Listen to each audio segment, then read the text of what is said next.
Bologna, Italy, August 2nd, 1980. A Saturday morning in the height of summer. The central railway station is packed with families, tourists, and students heading home for the holidays. Suitcases, children, ice cream, the heat of an Italian August. At 10:25 a.m., a bomb exploded in the waiting room. 85 people died. More than 200 were injured.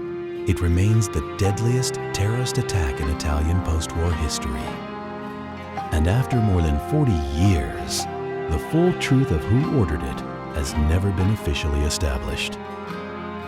The explosion tore through the western wing of Bologna Centrale station with devastating force. The waiting room ceased to exist. Part of the roof collapsed onto the platforms below. A train standing at the second platform was partially destroyed. Rescuers arriving at the scene described something close to a war zone. Bodies, dust, silence, then screaming. Among the dead were children as young as 3 years old. Entire families wiped out in a single moment. The youngest victim was 3-year-old Luca Mori. The oldest was 86-year-old Antonio Diaz. Italy went into shock. Within hours, investigators began working through the wreckage. The bomb had been placed in a suitcase and left in the waiting room. It contained a mixture of military-grade explosives, not something easily obtained. This was not an amateur attack. The investigation pointed almost immediately toward the extreme right. Italy in 1980 was a country still living through what Italians called the years of lead, anni di piombo, a decade and a half of political violence from both far-left and far-right armed groups. The Red Brigades had kidnapped and murdered former Prime Minister Aldo Moro. Just 2 years earlier, neo-fascist terrorist cells had carried out bombings throughout the 1970s. But the Bologna Massacre was different in scale, and what emerged over the following years was darker than simple terrorism. Evidence pointed toward members of the neo-fascist group Nuclei Armati Rivoluzionari.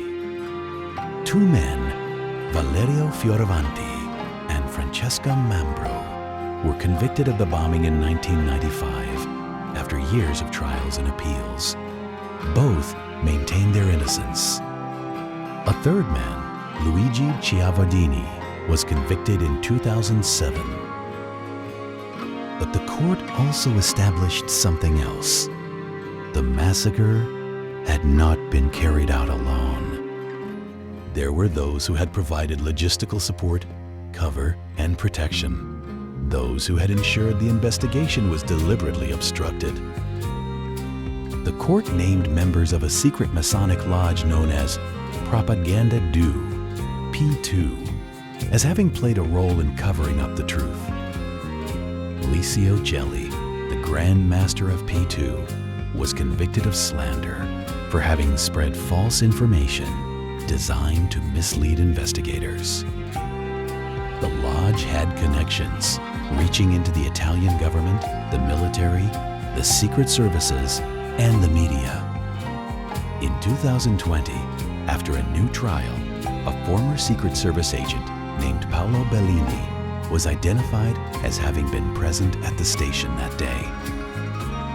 In 2022, he was convicted as a co-perpetrator. He appealed. So after more than 40 years, new convictions are still being handed down. New appeals are still being filed. New truths are still emerging. The families of the 85 victims have never stopped pushing for the full truth. Every year on August 2nd, they gather at Bologna Station. The clock on the facade of the building is stopped permanently at 10:25. It has not moved in over 40 years. It will not move until justice is complete. And in Italy, that day has not yet come. If you are ever in Bologna, walk through that station. Look at the repaired floor where the waiting room once stood. Look at the clock on the wall.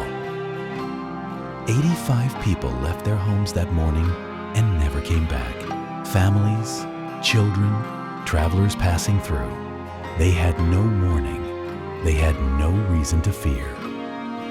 They were simply in the wrong place at 10:25 on a Saturday morning in August.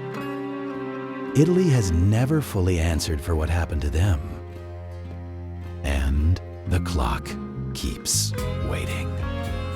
Thank you for watching Italian Shadows.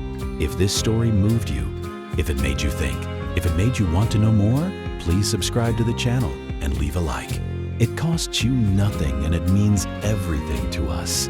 Every subscriber helps us keep telling these stories, stories that deserve to be heard. We will see you in the shadows.